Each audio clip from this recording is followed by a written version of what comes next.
Saludos, compañeras, compañeros y profesora. El día de hoy les vamos a explicar sobre nuestro artículo de investigación, el cual es Meteorological Challenges for Measurements of Key Climatological Observables, Oceanic Salinity and pH and Atmospheric Humidity. Y el grupo está conformado por María José Rojas Valverde, Angélica Cibaja Salazar y mi persona, Fernando Barrantes Corrales. Entonces, para iniciar con la introducción, primero vamos a mencionar que en el artículo se hace mención de la importancia del agua en la atmósfera, ya que esta controla el balance de la radiación de la Tierra, la exportación oceánica, el calor latente y formación y distribución de nubes. Además, el agua en sus tres fases es clave en el sistema dinámico del clima terrestre. Bien. Entonces, por ejemplo, con la medición de la salinidad del agua del mar, es posible determinar si hubo, por ejemplo, un derretimiento de glaciares polares, porque se eleva el nivel del mar, y esto influye en la distribución de la salinidad superficial.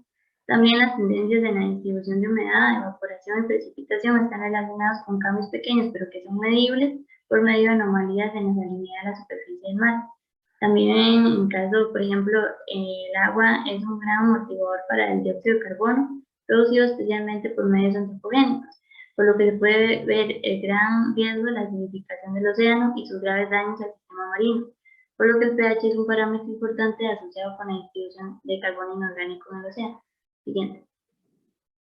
Entonces, el objetivo del artículo es eso, determinar la gran importancia que tienen las mediciones de esos tres parámetros específicamente, ya que por medio de estos es posible observar y analizar los efectos crecientes del calentamiento global, por lo que a partir de ello se destaca la relevancia de implementar técnicas o métodos para superar problemas urgentes que se han presentado en la medición de estos, ya que presenta, por ejemplo, un sustento meteorológico inadecuado porque se ha presentado que se define en base a conceptos sedentarios que carecen de trazabilidad al sistema internacional lineal, o que pueden, por ejemplo, ser ambiguas o incluso se presentan técnicas de medición deficientes. Por lo anterior, se ha implementado la introducción del estándar internacional llamado T210, que se refiere a la ecuación termodinámica del agua del mar, la cual ha sido implementada, por ejemplo, en oceanografía con respecto a las propiedades termodinámicas del agua del mar y el hielo, también en ciencias marinas mediante una resolución que también recomienda el uso de esa ecuación para el aire húmedo. Entonces, ese estándar de las propiedades termodinámicas, la vamos a ver a continuación. Específicamente ya en la ecuación termodinámica del agua del mar, se desarrolló este nuevo estándar con esta ecuación para cubrir la necesidad de describir de una forma coherente y completa las propiedades termodinámicas del agua y sus equilibrios en contacto con el hielo y el aire húmedo. Y esta contempla o describe 4 parámetros, por decirlo así, termodinámicos, los cuales serían 1, la energía Helmholtz específica del agua fluida en función de la temperatura y la densidad de la masa. 2. La energía de Gibbs específica del hielo hexagonal en función de la temperatura y la presión. Siguiente. 3. La energía de Gibbs específica del agua del mar en función de la salinidad absoluta, temperatura y presión. Y 4. La energía específica de Helmholtz del aire húmedo en función de la fracción de masa de aire seco, temperatura y densidad de masa. Siguiente. Entonces, con esos 4 parámetros termodinámicos en la fórmula se satisfacen las condiciones de integridad, que quiere decir que todas las propiedades termodinámicas de las fases se pueden calcular con combinaciones algebraicas de las derivadas de esos parámetros. Satisface también las condiciones de coherencia, que significa que no se puede presentar dos resultados diferentes para la misma cantidad, y las condiciones de independencia, que eso significa que no se puede derivar la misma cantidad de diferentes partes de esos 4 parámetros termodinámicos, por lo que las cantidades pueden definir sin ambigüedades en términos de los correspondientes potenciales termodinámicos, evitando así confusiones. Una identificación más fácil, por ejemplo, con las múltiples definiciones de humedad relativa que se han presentado. Bien. Con respecto a la salinidad del agua de mar, el autor menciona que ese parámetro cambia como resultado de los procesos de mezcla en la columna de agua y más dramáticamente por precipitación, evaporación en la superficie, por congelación y fusión del hielo marino y por la descarga de agua dulce de ríos y glaciares. En este sentido, la salinidad es un indicador medible con precisión de los cambios climáticos en el ciclo del agua terrestre. En este sentido, la salinidad influye significativamente en casi todas las propiedades del agua de mar. Siguiente diapositiva. Sin embargo, a pesar de ser muy útil, hay una incapacidad práctica de medir la salinidad. En este sentido, hay dos primeros métodos de medición que se explotaron con éxito. El primero, que es secar la muestra y pesar el residuo, y el segundo, que es realizar un análisis químico completo de la composición de la muestra y la suma de las masas constituyentes. Sin embargo, ninguno de estos dos métodos es apropiado para mediciones regulares requeridas en estudios oceanográficos. Además, no son lo suficientemente precisos. De hecho, en la práctica, los oceanógrafos han utilizado la salinidad práctica, la cual se define mediante el uso de medidas de conductividad eléctrica relativa a la de un material de referencia. Esto es posible por la presencia de iones en el agua.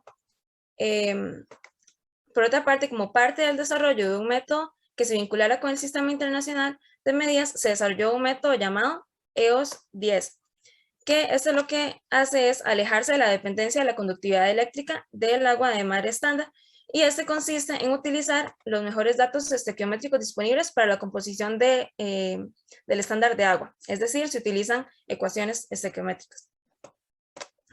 Aunque este método tiene muchas ventajas, todavía quedan dos problemas fundamentales. El primero, que es una falta de trazabilidad en relación con el sistema internacional en la incertidumbre requerida, y el segundo, que es un conocimiento incompleto de métodos para manejar pequeñas desviaciones en la composición química de las sales disueltas de la composición de referencia. En este sentido, se desarrolla un quinto método, que es una propuesta que es una combinación de conductividad y una medición de densidad trazable con el sistema internacional. En este concepto, la salinidad de las muestras estándar de agua de mar puede certificarse o al menos verificarse mediante mediciones de densidad en combinación con la ecuación de estado T210. Entonces, en este sentido, el autor concluye que el método más adecuado es combinar el análisis de la densidad con los datos estequiométricos de la TO10. Siguiente.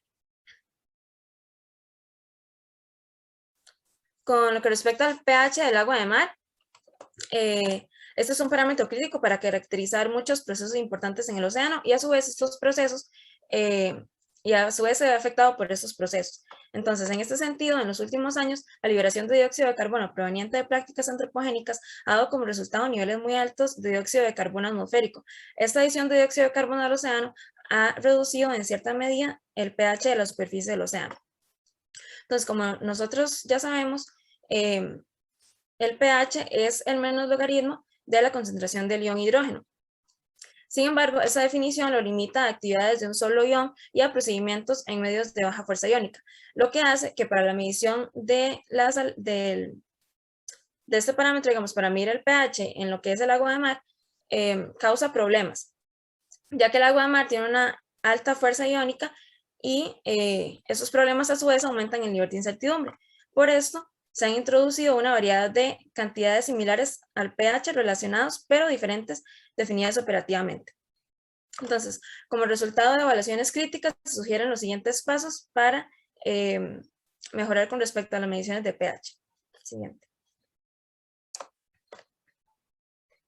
El primero es que se necesita una nomenclatura adecuada para mantener la terminología de pH menos ambiguas y para hacer más transparentes las definiciones y convenciones alternativas. En segundo lugar, se recomienda que se anime a los científicos oceánicos a utilizar la misma cantidad química, es decir, la actividad del ion hidrógeno, para examinar el efecto del pH de los procesos de los océanos. En tercera instancia, es que se desarrollen fórmulas estándar para la conversión precisa e inequívoca entre las diferentes escalas de pH que se utilizan en la práctica y que se desarrollen sus presupuestos de incertidumbre. Y por último, el desarrollo de modelos numéricos apropiados debe perseguirse para encontrar una convención adecuada para la actividad del ion hidrógeno en agua de mar y en otras soluciones acuosas. Entonces, con la existencia de una convención como esta que acabo de mencionar, la trazabilidad metrológica al sistema internacional se puede desarrollar. Siguiente. Otro parámetro que estudiamos es la humedad relativa atmosférica, donde el término humedad indica vapor de agua que normalmente es mezclado con aire u otro gas seco, En general, la humedad relativa de un gas húmedo es la relación entre cierta cantidad de humedad y la misma cantidad en saturación a la misma temperatura. El estado de un gas húmedo se puede caracterizar por una amplia variedad de cantidades de humedad, incluida la relación de mezcla, la humedad específica, la extracción molar de vapor, la presión de vapor, la presión parcial de vapor, presión parcial de vapor de agua y la fugacidad del agua. De estas cantidades, solo la fugacidad del agua es igual en cada fase en equilibrio y sobre la fugacidad relativa, la que constituye la fuerza impulsora termodinámica adecuada para la saturación. En termodinámica irreversible, los flujos de calor y materia resultan de las fuerzas de Onsager, que son combinaciones de gradientes de temperatura y potenciales químicos. En el sistema climático, las diferencias más relevantes de potenciales químicos son las del agua entre el agua y el océano, la capa de hielo y el aire húmedo, en los límites de la atmósfera y dentro de ella. En la superficie del mar, la fuerza impulsora termodinámica de la evaporación es la diferencia entre los potenciales químicos del agua en el océano y en la atmósfera. Por lo tanto, la humedad relativa inmediatamente sobre la superficie del mar controla esencialmente la exportación del calor latente del océano, que a su vez constituye la fuente de energía dominante que impulsa los procesos meteorológicos, climáticos y globales. También en otra parte del artículo se discute que se demuestra en detalle que en los artículos revisados que la salinidad, el pH y la humedad relativa solo satisfacen de manera incompleta las condiciones importantes implícitas en la comparabilidad y trazabilidad meteorológica a patrones primarios compartidos que posean una alta estabilidad temporal, preferiblemente en el Sistema Internacional de Unidades. Además, se establece que la salinidad del agua de mar, el pH del agua de mar y la humedad relativa atmosférica son observaciones climatológicas claves cuyas tendencias a largo plazo son indicadores pequeños pero fundamentales de cambios en el ciclo hidrológico global, en la interacción océano-atmósfera y en los balances terrestres de energía y materia. Y a modo de conclusión, tenemos que se destaca la importancia de la medición de los tres parámetros, la salinidad del agua de mar, el pH del agua de mar y la humedad relativa de la presión atmosférica en la detección de problemas asociados con el calentamiento global.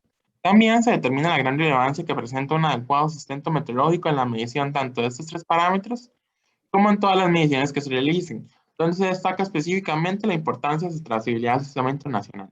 Y por último, tenemos que la densidad del agua de mar, la atenuación óptica, un colorante indicador y la temperatura del punto de rocío que pueden medirse y usarse para calcular la salinidad, el pH y la fugacidad relativa, realmente en lugar de medir o realizar estas cantidades directamente. Tenemos la referencia bibliográfica del autor y el artículo utilizado y muchas gracias por su atención.